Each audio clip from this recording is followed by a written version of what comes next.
I'm Jenna Seery, a bookseller and associate producer of Poured Over, and today I am so excited to have Chloe Dalton here, who is the author of Raising Hare, which is a nature story like no other. I had so many moments as I was reading this where I was like, I don't think I've ever read a book quite like this before and heard a story quite like your story with these incredible hares and the natural world around you. So Chloe, thank you so much for being here. Thank you, Jenna. I'm just so thrilled. I was hoping you could sort of set up the story a little bit for us. This is so much of the story was dependent on you being in the exact right place at the exact right time, both in your life and like physically in the right place at the right time. So I was hoping you could set that up for us. Oh, that's so well put. Thank you. Yes, well, in so many respects, I'm the least likely person to have had this experience.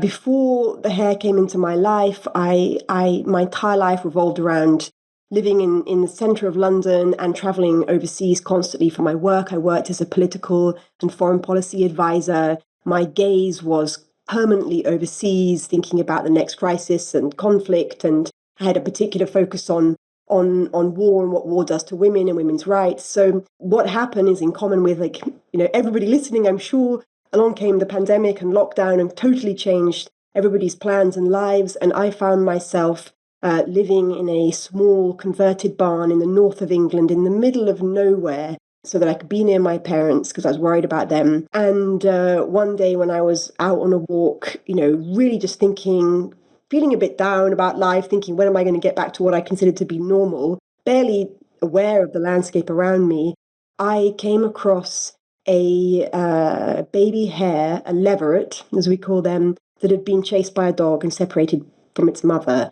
And my predicament in that moment is what set me off on this story and eventually led to the book. I had a visceral connection in that moment. Once, when I was very young, like elementary school age, I found a baby squirrel that had fallen out of a nest. And I panicked and cried a lot, and my parents put it in a box, and we found someone that rehabilitated it. Maybe they just told me we did that. I don't know. I'm hoping that part is true, and they weren't just trying to be nice to me about it. But I immediately had that connection of, oh, I know what that feels like, to be facing down a nature decision where you're like, I don't know if I should be doing this, but we just feel compelled and connected to these creatures.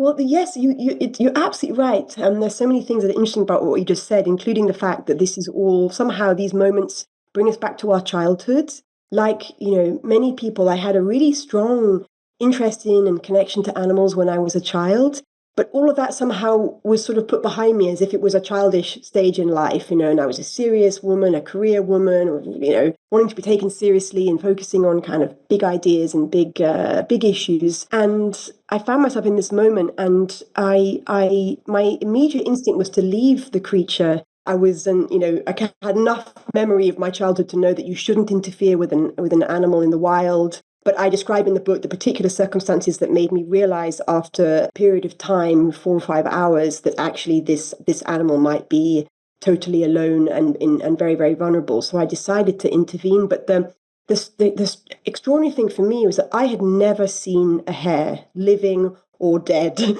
I don't think I'd even really consciously thought about it, read about them in books, seen their image. I mean, you see their images on tea towels and notebooks and things, but I'd never seen a hare in the wild, but let alone a baby hare, because they are very, very elusive creatures. But somehow in that second, when I laid my eyes on this tiny, tiny creature, smaller than the palm of my hand, lying in an exposed position on a track near my home, I knew it was a hare.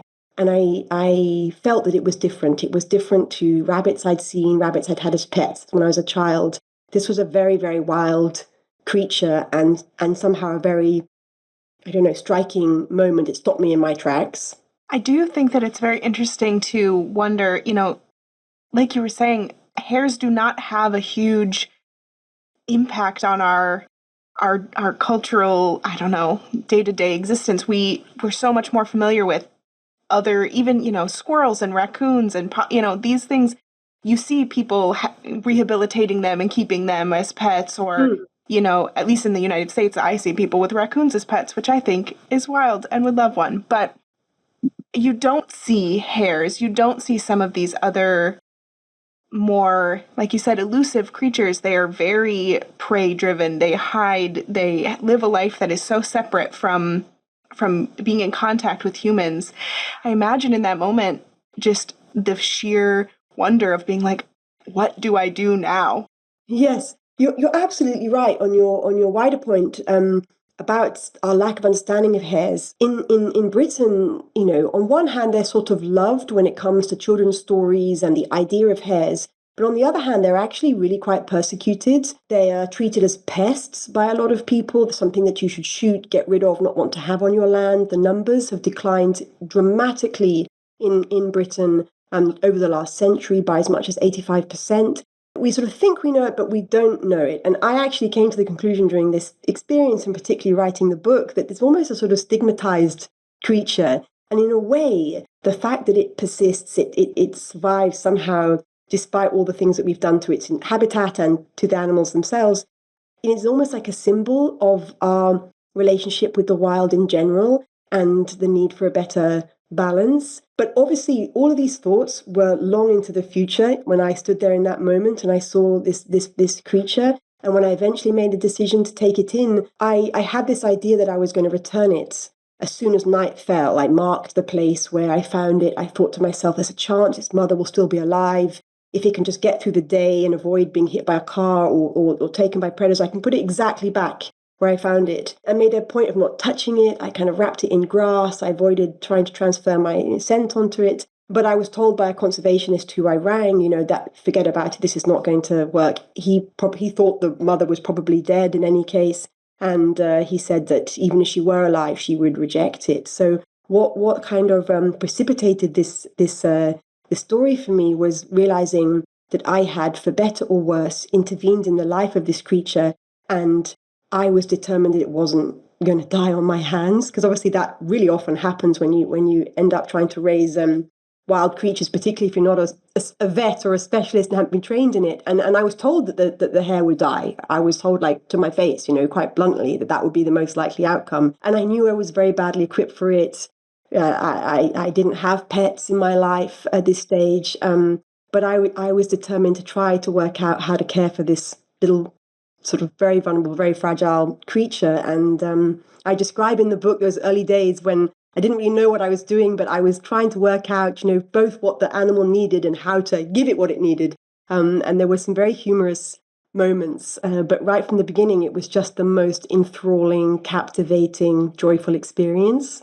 I loved hearing the sort of research that you were doing, both to just figure out what hares needed and what they ate, including some very surprising historical sources, I would say, and some even like poems, the William Cowper poems, and just to hear like, oh, you had to really go outside the box to find some information on hares because it just wasn't readily available. Yeah, well, I describe in my book, you know, that those first days, one thing, for instance, I tried to Google was like, why does my baby rabbit, because obviously there's not much about hares, keep falling over? Because I was convinced that this little creature was ill because it was like tottering around the floor and falling over, and I was so worried that already it was suffering in my hands.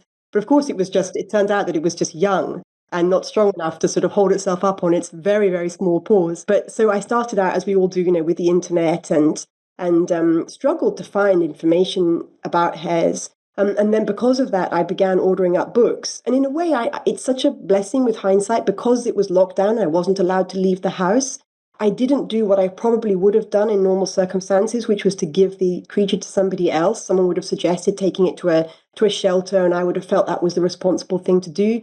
But because I couldn't do that, I ended up immersing myself in this experience, and I ordered books from my library in London, and they arrived in big boxes, and a lot of them were very dusty, hadn't been read for decades. They were books about like hunting hares and, I'm afraid to say, cooking hares, since that was quite a big thing for a long time, and poaching hares and everything you could possibly think of, as in poaching, as in stealing them, you know, off the land. But very little about what a hare ate or what, you know, its biology, you know, what really goes on in the mind of a hare, for instance, as far as we can tell. So that's when I turned to some unusual sources, including, as you say, the poems of William Cowper, who kept hares in the 18th century because he suffered from depression, and he wrote these beautiful poems about the hares in his life. And in one of those poems, there's a long list of all the things he fed his hares. And so I tried. When the hare was a little bit bigger, I tried every single thing on that list, some of which the hare liked, a lot it didn't like.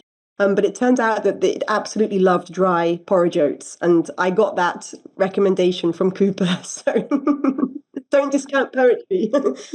I have always considered myself, and it has a bit of a double meaning, I guess, in this book, but I've always considered myself a bit of a rabbit hole reader where as I'm going through, when I see something in a book that, piques something in my brain, I'm like immediately online trying to find more information about it. And this book was no exception to me being like, oh, what kind of hares live in America? And where would I maybe have encountered one? And I, just ended up on this wild hare chase, I guess, through the internet.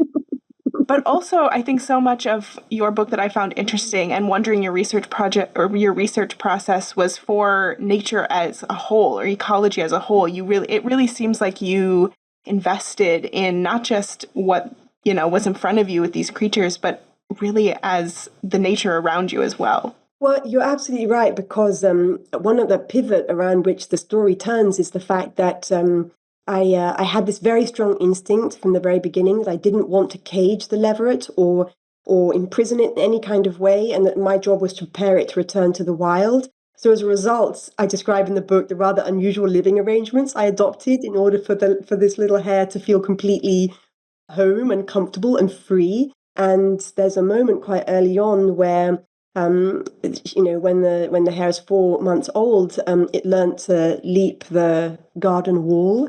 And I thought that was it, that it was gone forever.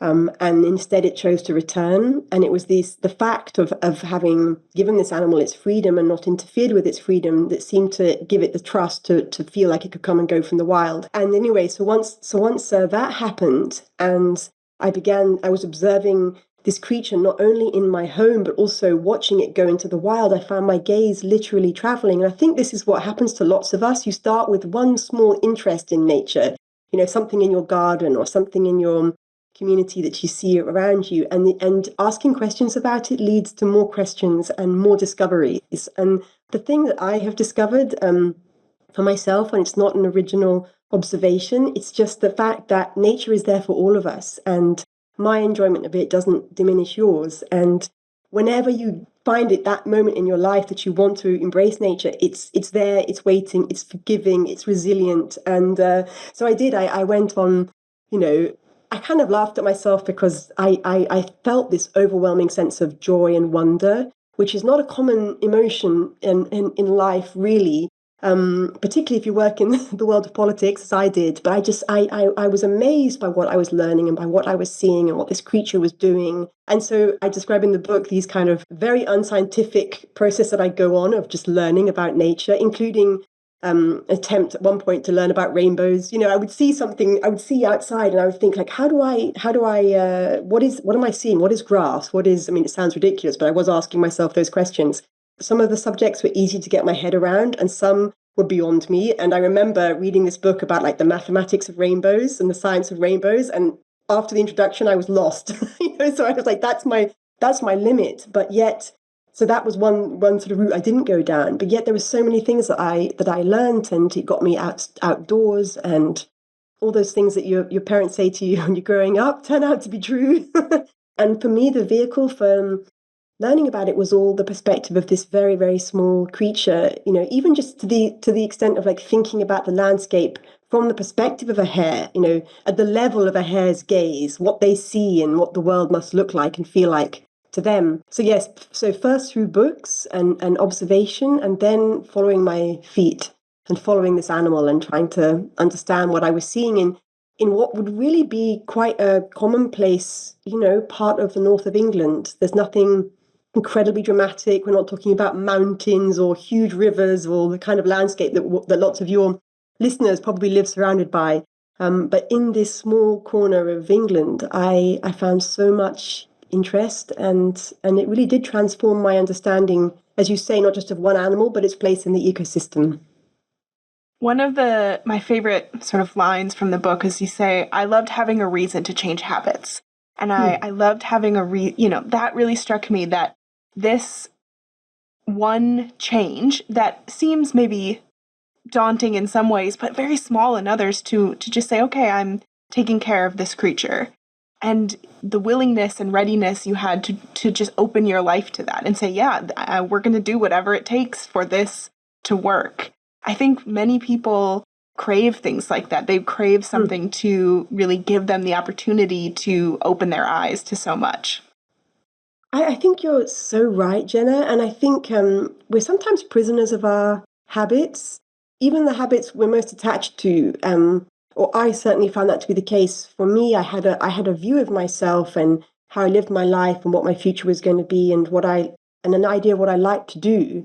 Um, and and I had to sort of chuck all of that out of the window in the process of accommodate, not completely, clearly I had to carry on with my job, but I describe in the book like a whole range of, from the very small to the really quite profound, from changing the way I moved around my house and the way I thought about turning on lights at night or not so that I wouldn't affect the hare's vision, to having an epiphany in a moment when I watched the hare perfectly camouflaged in the landscape and realized that maybe I, in my line of work or my life, maybe I was acting a little bit too much like the hare, that I was very camouflaged in the background of other people's lives, working for big prominent politicians and things.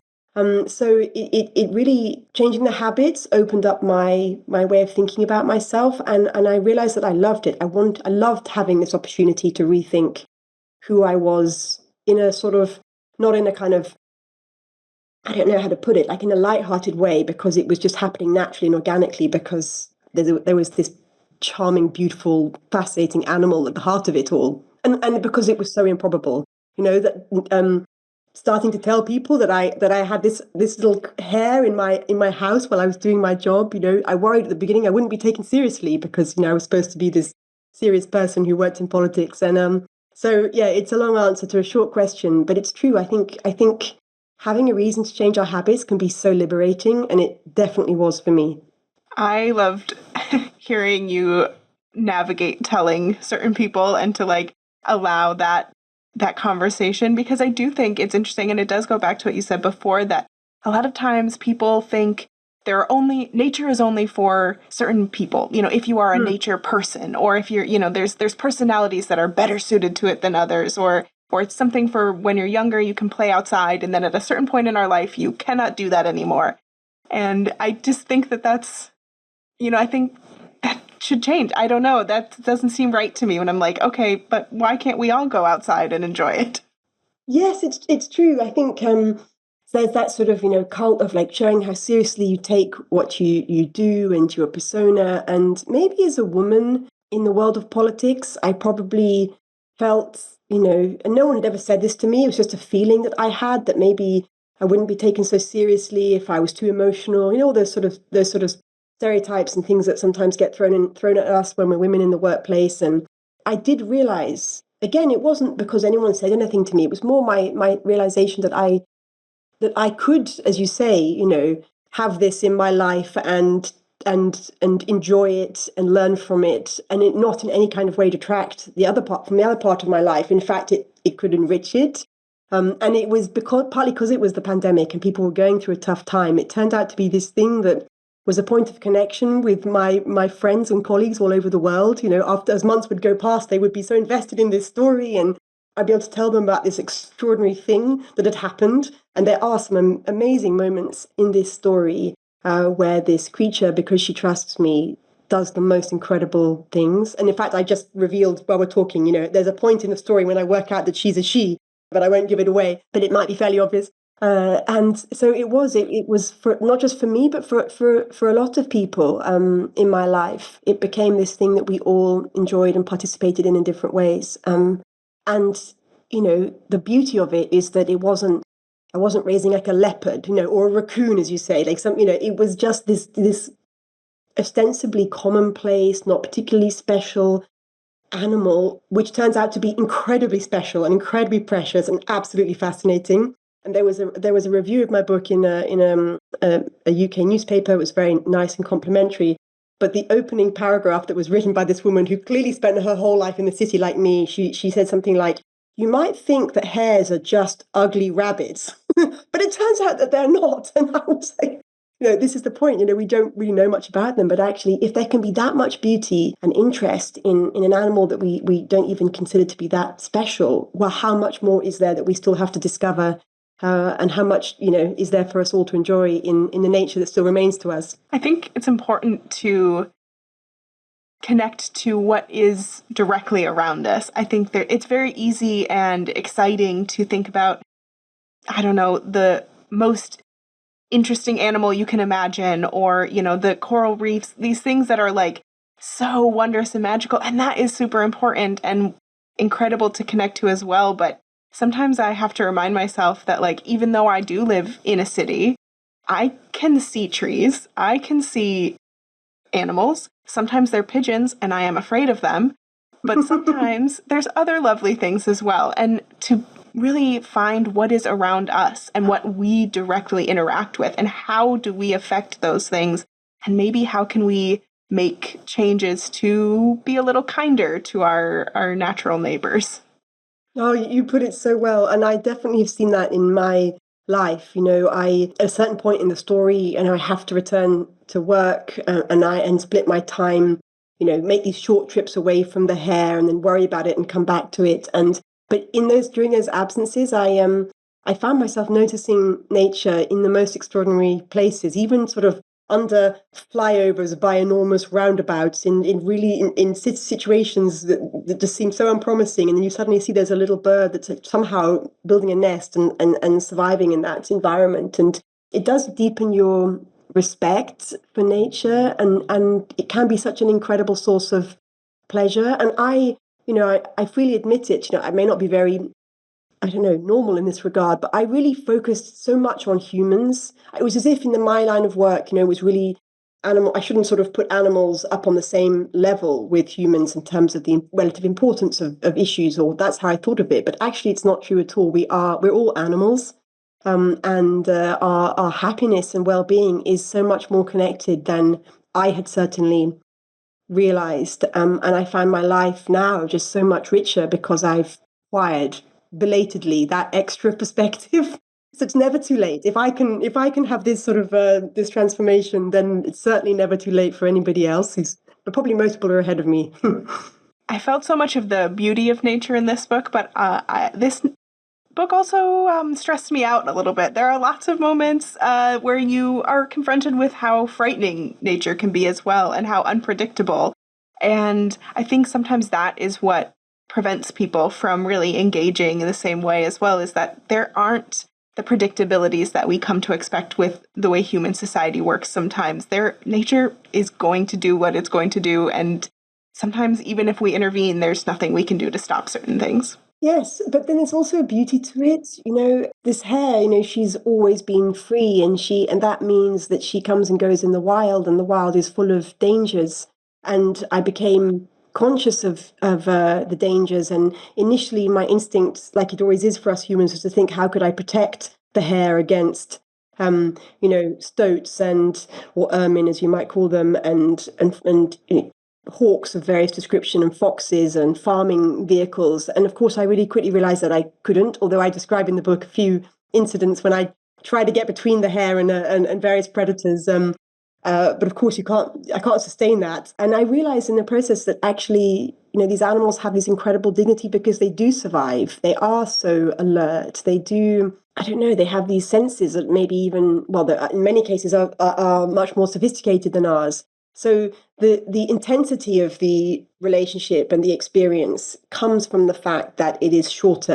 Animals live shorter lives, and because it has that unpredictability. And maybe it goes back to your earlier point about habits. Like, we think we like safe, predictable relationships based on ownership. That's how we tend to think of animals. They're our pet. We own them. But actually, this kind of relationship, even if it might be unusual in its particular circumstances, is kind of more representative of our relationship with wild animals as a whole. And there can be a whole, I don't know, layers of beauty to that, even if it means that there's pain baked into the whole experience. It's no different really from other relationships, in that that's inevitable, but we like to think we have control when in reality we don't. And I think embracing the knowledge of that is actually also quite liberating. And certainly, it's brought me. I'm sorry if you found it stressful at points. That's just me, my writing, perhaps. But they were the beautiful, joyful, kind of gleeful moments. Totally outweighed any moments that I was worried and sad.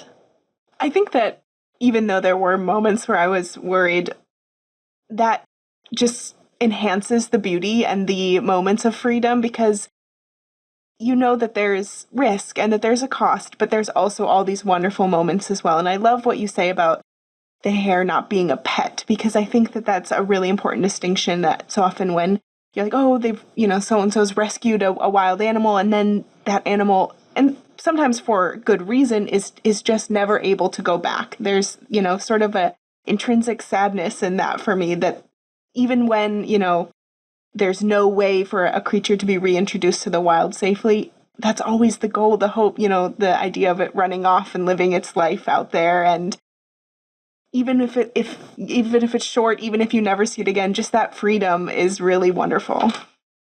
No, you're absolutely right. And I definitely wouldn't judge anybody else's experience. And there are factors sometimes which mean that you can't return an animal to the wild. But I do think there was something about that came from appreciating from the very beginning that this animal didn't belong to me, and that it didn't need to belong to me. There are large areas of her life I don't know about. She leaps the wall at night and she's gone, and I don't know what she does. And I don't need to know. And I don't know where it came from, that sort of feeling very early on that to try to tame her would be to take advantage of her in some kind of way, because when she was small, she was dependent upon me for food. But actually, I didn't want to interfere in any kind of way with her nature. I worried that I might have done. When she eventually went into the wild, I thought, what if she smells different? What if she's rejected? And there are things that happen in the story which are very happy making, which suggested that she wasn't ever rejected. I just had this really deep, visceral feeling that it would be wrong to take an animal from the wild and for me to treat this particular animal as a pet. And there's something amazing about hares, which is that they've never been domesticated in all the thousands and thousands of years that we've coexisted with them. They're not like rabbits in that regard, or dogs, or cats, or horses. There's something in the nature of a hare that resists domestication. And that's one of the things I enjoyed exploring in the book, was thinking about things like, what is the wild? What is freedom?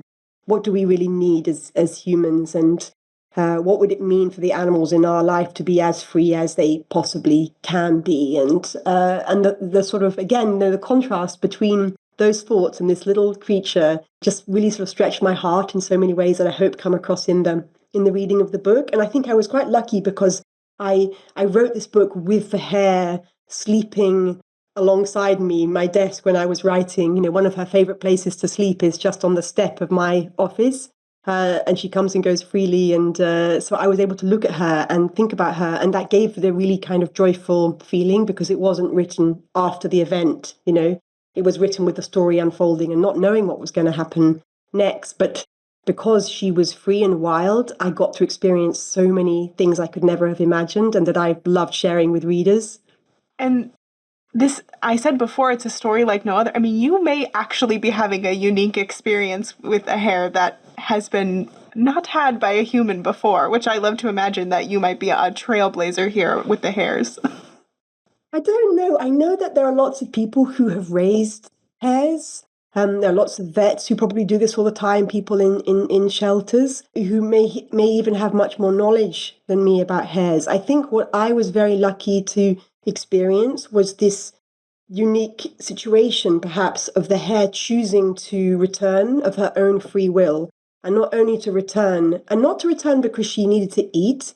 So once she was weaned, and she well, in fact, even before that, really, she got most of her nutrition from grass. So when she comes to the house to rest, she's just choosing to lie and sleep next to a human. I don't pet her. She's not like a cat. She won't come up and sort of sit in your lap, or a dog and scratch your leg or whatever. She makes no noise whatsoever. But somehow, so that I think the unusual element of the experience is this bond of trust and safety the idea that an animal that can run incredibly fast, that ranges really, really far, returns every day of her own free will.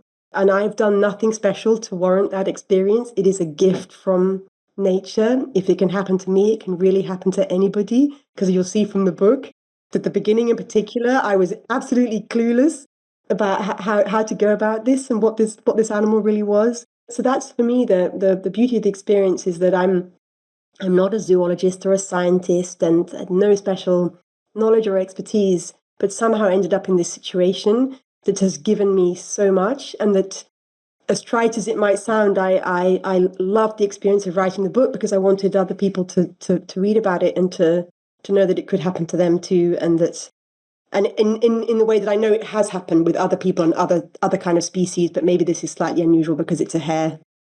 But I don't know. I don't want to claim that it's unique. It's just, it's unusual, perhaps, is a fair thing to say. It's such a great reminder of our connectedness with nature, that we are not separate. We, as much as we may try that, or how much of a mess we may make of things, but we really are a part of it. And we have a great effect on what is around us, especially directly. I mean, you talk about light pollution, you talk about different like farming and landscaping practices, and those are really minute ways. You know, we think of these grand things that, you know, what can we do for the environment? What can we do for nature? But there are actually a lot of individual things that we can do for our direct nature neighbors. I mean, what even coming down to how do we take care of our gardens around us? How do we take care of these different things? I think it's a good reminder that we can connect individually with what is right outside our doors. Yeah, it's so true. Because again, and I don't, in my book, I don't try to set out and say that I have the answers. It did make me think completely differently about barriers, fences, walls, the things that we humans tend to put up and that I absolutely put up around my garden. Like everybody else, you know, we need that sense of enclosure to feel safe. And I've taken a completely different view of all of those things. I've also taken a different view of, yeah, I don't know if you do you use well, you probably use the same expression, but you know, we talk about roadkill, you know, animals that sort of die on the roads as if it's somehow nothing to do with us. You know, they're actually like killed by cars with humans behind the wheel. We don't do it intentionally, but the numbers of hares that I've seen who, you know, killed on the road, and that's just not an issue that we really try to do very much about. But they're killed on the road because our roads cut across their ranges. They need these huge areas in which to roam in order to be able to breed and find food and safety. They don't have any burrows. They can't get away from us in a way. And so, yes, for me, it's just been this sort of change in perception that I suppose I'd thought about the environment being something that is, you know, all happens in big summits where we decide what our position is vis-a-vis, like, you know, Paris Agreement or what we're going to do about emissions. And actually, as you say, there's just so much that we can do and that people are doing, you know, already. I'm late to the party.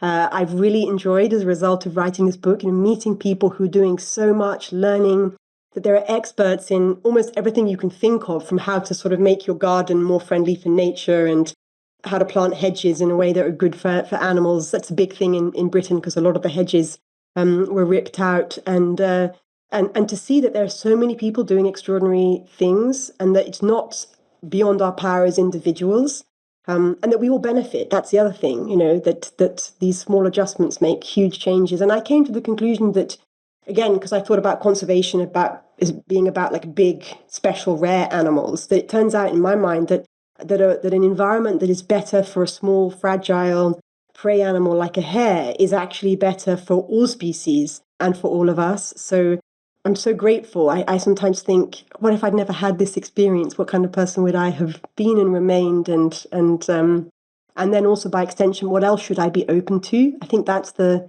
really beautiful thing for me. And maybe people can relate to that somehow if one thing can change in your life, it opens up the possibility of so many other things changing. And it doesn't have to be around nature. It can be around our health or our relationships.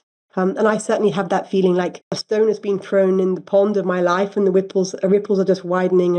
And when I look back and think that I owe it to this little animal that I stumbled across, I just feel, you know, amazed and grateful.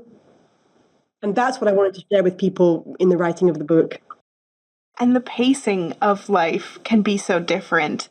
if we just, turn our attention a little bit to the left or the right, we can slow down. We can not have to live in this world where everyone has to be going 100 miles an hour, kilometers an hour. Yeah. And we can just appreciate, and we can get to know the world around us. We can understand these things. And even if it's just one little hare or one little bird or one, there's even a part where you notice that there's two partridges instead of one partridge. And to have that awareness that, oh, we can slow down and look at these things and we're not losing anything. Life is not going to pass us by. It's still there no matter what. But there's so much more to see. Absolutely. And that there were moments where there still are, I spend a lot of time gazing out of the window, watching the hare and the other members of the hare family that I introduced as a result of the story. And I could literally feel my blood pressure just going down and my breathing slowing. And again, that will be familiar to people listening from lots of different reasons, who have other ways of kind of calming themselves and tapping into sort of those inner feelings. But I sometimes wished I had sort of electrodes attached to my head so I could kind of monitor what this animal was doing to me. But it really did slow me down. And also, I thought differently about sound. I'm somebody who I've made my life and career and living has been around words, the written word and statements and speeches. And this is an utterly silent animal, and being around a silent creature had made me more silent. Not that you can tell from this conversation. So I'm just excited to talk about it. But it did, and also really paradoxically, spending long periods silent with this animal ended up helping me to find my own voice. So all my career, I've written for other people. This is the first time I've ever written anything under my own name, a single word, let alone a book. And again, that's another thing I look back and just think I cannot believe that the catalyst for this was this little animal. And it just goes to show that sometimes the most beautiful things in life can be just around the corner, or as in this case, just at the end of the garden, not the exotic, glamorous experiences that we are often kind of searching for and encouraged to think are going to make the difference. It is finding peace where you are, with who you are, and with the people and animals, I suppose, around you. It's not always possible. I'm not naive. I was very lucky to have this experience, and lots of us end up with circumstances that you can't just overcome by wishing. The ways in which this has changed me, I've tried to convey in the book, just because I hope it might resonate with people who might also think, well, maybe I want to change in my life that I hadn't realized I need, and that maybe the route to that isn't what I had sort of commonly assumed, I would have thought, for me, in the past, I would have just assumed, I should sort of write a list and go to the gym more often and eat more healthily and change my career. And actually, it was something totally different that I needed that I would never have come up with for myself. And there's a message in that anyway, certainly for me. The beauty in the commonplace. I love that. And I think that that's also, some of those changes can come from reading and writing as well. And I think that a lot of that for me is being able to read stories like this and to, even if this never happens in my life with a little creature, I hope it does. But, we can see these stories and we can connect with them just the same. And since I am a bookseller, I would be remiss if I didn't ask you some of your literary influences and your favorite stories as well. Aha, well, that's a great question. Well, how would I answer this? I suppose when I was, the feelings that it's more like a sort of state of mind, a state of feeling that I suppose I access writing this, that in a way reminds me most of actually of the experience of reading when I was a child, the kinds of books, I suppose going back to all those books that you read when you're young about relationships with animals, from Black Beauty to Charlotte's Web to Watership Down, to those books about the desire to have a connection with animals across that barrier. I think as a child, I spent a lot of time dreaming about that. So I suppose I was influenced a lot by those kinds of books and by Jack London stories. White Fang and Call of the Wild, I remember having a big impact upon me, and even Ernest Thompson Seton's stories about, bears and relationships with animals and the, but I suppose a lot of those stories, now I think about it, they have a lot of kind of death and hunting and killing and suffering kind of built into them. But that is, as you say, the nature of nature. And then I think I've always been really heavily influenced by writing, by stories that have a strong sense of place. Where books where the landscape is a character, whether it's the desert or the sea or I don't know, or the wastelands of the sort of snowy, frozen Arctic or whatever. So various writers sort of spring to mind. And I could go on for hours, but I don't know what degree you want to discuss it. But the sort of everything from sort of Joseph Conrad to like Larry McMurtry and Cormac McCarthy, and sort of books where there's like both like propulsive story but also incredible sense of landscape. And I think I wasn't consciously reading those books or thinking about them while I was writing this, but I think probably they went into my formative years and were there somewhere in the back of my mind, as well as maybe books like A Ring of Bright Water, which I read as a child, which is a book about a relationship with an otter that a man has somewhere in Scotland. So yeah, there's a lot, but really it's fiction primarily, I have to say. I'm a big fiction reader, and I think that's what I wanted to do with the book, was to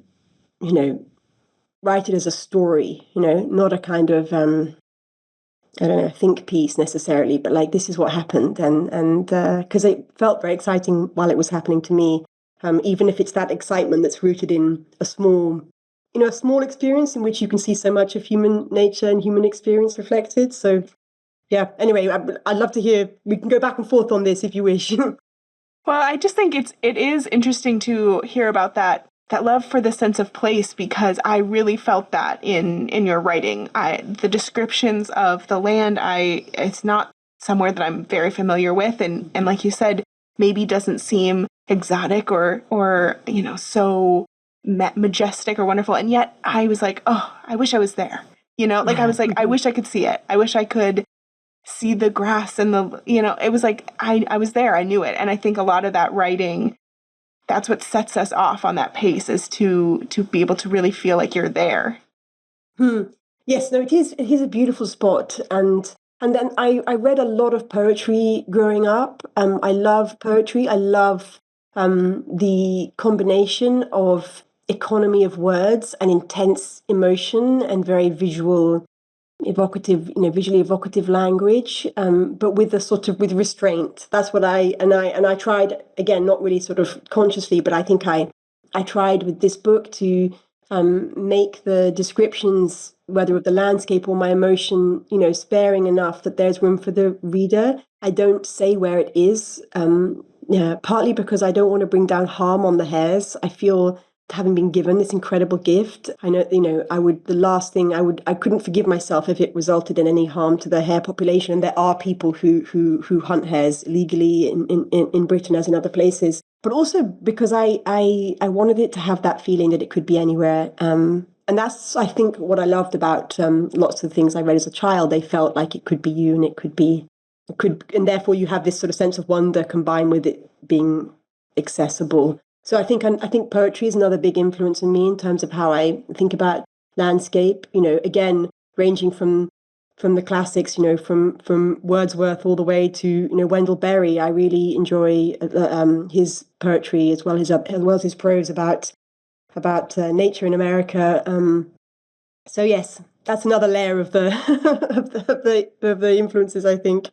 I love that. I love getting to make all those connections to see how it all comes together. But I do wonder as well, as we sort of come to the end of our time, the book has been out in the UK and people have had wonderful responses. It was on the shortlist for Waterstone's Book of the Year. It has had such a great response, and now it's coming to the US, and a whole new, group of people will get to experience the Hare. Has anything really surprised you since you've had the book come out, or anything that really has struck you? It's just been the most wonderful experience of connecting with people, to realize that there are so many people who love hares, or if it's not hares, there's another animal that means a huge amount to them, that have people who have this sort of sense of intense connection and love for the nature in their backyard or on their favorite walk, and the way I've been able to speak to them about that. And I think because I come from the world of politics where everything is very adversarial, people are always trying to kind of catch you out, and I'm definitely not used to. This is the first time I'm giving interviews. If I've looked shy at any point in this discussion, it'll be because it hit me like, I can't believe I'm doing this, which I think that's the biggest thing. I can't believe I'm doing it because I've always been behind the scenes, and not only has it's been a positive experience because people are so lovely. You know, I've actually enjoyed it, and I felt encouraged to maybe think about writing again, and that this could be something that I could do more of. Yeah, I think I've just been surprised by. I mean, not surprised because I know it. People are kind, people are good, people want to share, and we go through so many things that are so similar. But I suppose so. It's not like an intellectual surprise, but on an emotional level, it's been incredible and transformative and enjoyable. And I hope I'll have the chance to come to America and talk about it. But even just talking about it like this with you is just been so enjoyable. So I'm so grateful.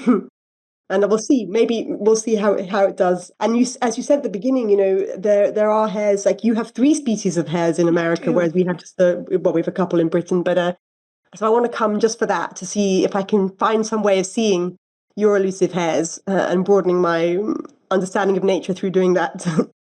I love that. And I think there's so much to be learned and experienced and just enjoyed. There's just so much pure enjoyment in raising hare, and I can't wait for people to experience that for themselves. So thank you so much, Chloe, for joining us today. Thank you, Jenna. I'm so grateful. Thank you for listening. Poured Over is a Barnes & Noble production. To help other readers find us, please rate and review the show wherever you listen to podcasts.